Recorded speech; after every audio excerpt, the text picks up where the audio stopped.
You really have to be Right. your own doctor and think about this stuff and see what's going on. Is this working? Is it not? What do I feel? Why all of a sudden am I feeling like this and feeling different, et cetera? It's important to think about that. I like that, and it's important to do that for long enough. One of the things that I do personally is when I make a health change, I'll Mm. usually, first of all, research it, make sure it's something that I think I'm going to, stick with and think is a great idea before I do it. But then I'll give myself at least 90 days, and sometimes 6 months, depending on what it is.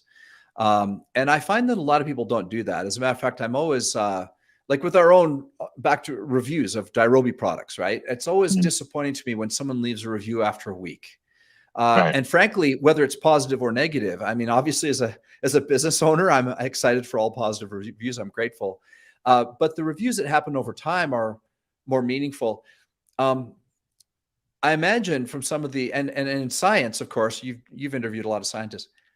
They Mm. tend to do studies for at least 60 days, 90 days, even on animal studies, rats and mice and whatnot.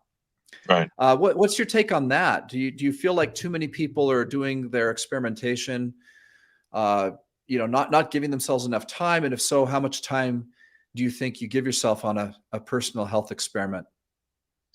It depends. I mean, if you take a new drug and it's causing you horrible effects after day two, you can't wait 60 days. You got to Right, right. cut it out immediately. So sometimes you don't have the luxury to do that. I've noticed between drugs and supplements, drugs are like a punch, like supplements are much more subtle, and you got to look for that. You got to be patient, and the effect won't be as strong, but it also won't have the downside for you. I've taken drugs where, you feel like amped and really good, and then when you're let down, you feel like absolute garbage. Supplements never do that to me. So it's a completely different class of thing that you're doing. I would also look at your diet. Is your diet changing at the same time that you're adding this medication? If so, it could throw everything off. Another thing, too, is generic drugs versus prescription. So there was a book written by Catherine Eban called Bottle of Lies, and she looked at the generic drug industry.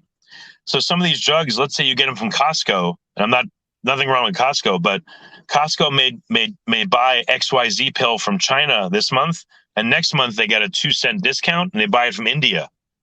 The Chinese company, maybe you need 500 milligrams of X. The Chinese company, you may be getting 1,000 milligrams of X. They may not have it dialed in properly. Then you switch to the India version. You have no clue. It says same pill on the box, and you're getting 0 of X, 0 milligrams. So it could really, really mess you up. If you can afford it, you want to go non-generic. If you can't, you got to make sure you get it from a stable source and keep track of that, because again, you may think, what's going on? Why am I feeling like this? And the doctor will say, well, you're taking ABC.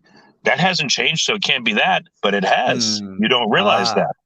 Even with okay. supplements too, I've seen this with probiotics. Some supplements, the way they store them, transport them, I don't know. It does nothing. Some of them, you take it, you're like, whoa, this is working, but you can't see that. And some of the supplements too that you take, depending on the brand and all that, where it's manufactured, it may say you have these 4 things in it, but there may be nothing of number 3 and nothing of number 2. You just don't know. So all these factors make it really, really difficult sometimes to figure out, will this supplement work for me if I have the right one? Or is it the supplement itself? Or is it my weight? Or is it, a nutrient I'm depleted in? So that's what I want people to contemplate. I don't want them to feel overwhelmed, but there are a lot of factors.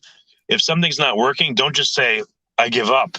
Start looking at these other factors, and perhaps that may be the reason why it's not working for you.